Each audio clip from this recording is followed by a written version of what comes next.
This video sponsored by cloudways.com filmmaking basic for content ক্রিয়েটরের নতুন আরেকটি পর্বে সকলকে স্বাগতম জানাচ্ছি। আশা করি আপনারা সকলে ভালো আছেন। আজকের পর্বে আমরা হোয়াইট ব্যালেন্স সম্পর্কে জানবো।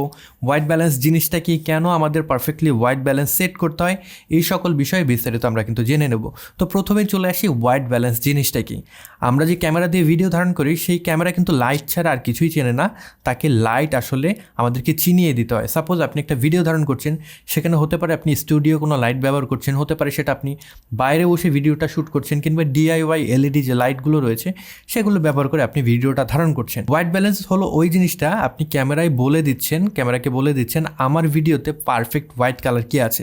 সাপোজ এই যে ছবিটা দেখতে পাচ্ছেন আপনারা, এখানে যদি চিন্তা করেন আমার পিছনের দিকে একটা হোয়াইট কালার রয়েছে, আমার এই যে টি শার্টটা পরেছি সেটার কালার হোয়াইট। তো এখন আমার ক্যামেরাকে বলে দিতে হবে এইটা হলো পারফেক্ট হোয়াইট। সেটা কিন্তু আমার ক্যামেরাকে তার যে হোয়াইট ব্যালেন্স সেটিংস রয়েছে সেটা চেঞ্জ করে বলে দিতে হবে।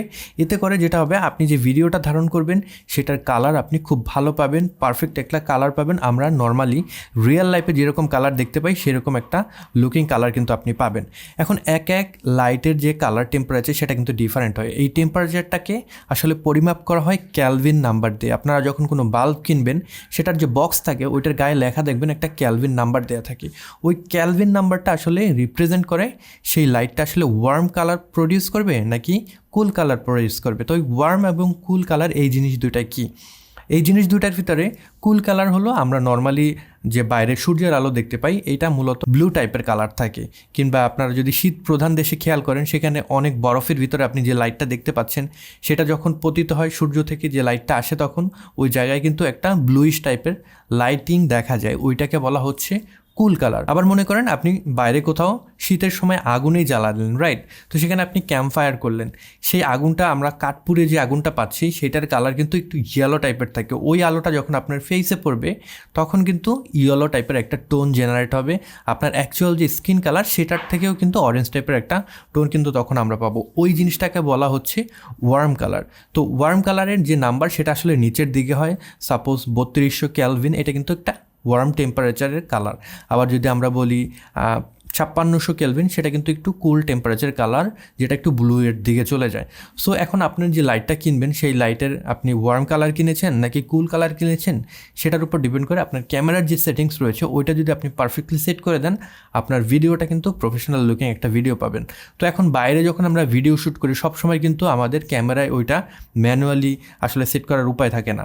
যখন মেঘ চলে আসছে তখন কালার টেম্পারেচার এক ধরনের পাচ্ছি, যখন সূর্য উদয় হচ্ছে তখন এক ধরনের পাচ্ছি, সূর্য যখন অস্ত যাচ্ছে তখন এক ধরনের কালার কিন্তু আসলে জেনারেট হয়। সেটা কিন্তু আমাদের ক্যামেরায় ম্যানুয়ালি সেট করতে গেলে অনেক প্রবলেম হয়তো অনেক সময় হতে পারে। সেই সকল ক্ষেত্রে আপনারা যদি ভ্লগিং করে থাকেন সেক্ষেত্রে কিন্তু অত আপনার চেঞ্জ করে সময় থাকে না। দেখা যায় আপনি রান গ্যান সিচুয়েশনে থাকেন, ওই ক্ষেত্রে আপনি অটো হোয়াইট ব্যালেন্সে রাখতে পারেন, কারণ ব্লগিংয়ে মানুষ অত আপনার প্রফেশনালিটি খোঁজে না। তবে আপনি যখন প্রফেশনাল কাজ করছেন, কোনো শর্ট ফিল্ম করছেন কিংবা কোনো আপনি ড্রামা শ্যুট করছেন, সেক্ষেত্রে কিন্তু আপনার কালার টেম্পারেচারটা যদি একইভাবে থাকে সেক্ষেত্রে পোস্ট প্রোডাকশনে গিয়ে সেটাকে কালার গ্রেড করা কিংবা সেই কালারগুলোকে কারেক্ট করা কিন্তু অনেক ইজি হয়ে যায়।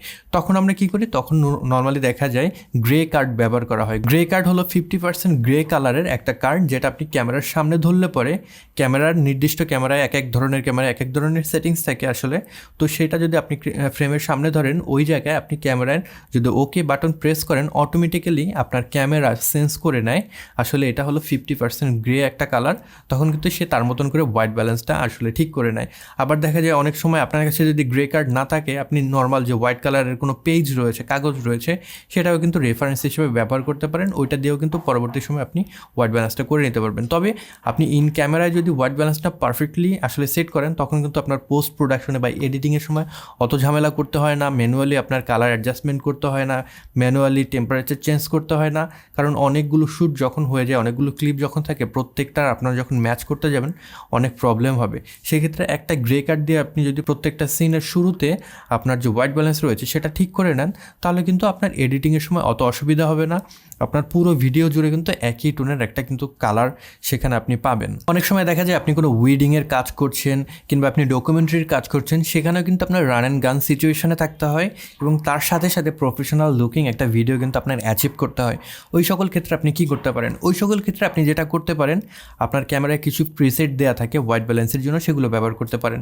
যেরকম ক্লাউডি ডে নামে একটা প্রিসেট রয়েছে, সেটা আপনি ক্লাউডি সিচুয়েশনে ব্যবহার করতে পারেন। দেন আপনার যদি সকালের দিকের কোনো সিন হয় সেক্ষেত্রে আপনাদের সানরাইজের যে প্রিসেট রয়েছে সেটা ব্যবহার করতে পারেন। বিকালের যে শ্যুট রয়েছে সেই ক্ষেত্রে আপনাদের সানসেটের যে প্রিসেট রয়েছে সেটা ব্যবহার করতে পারেন।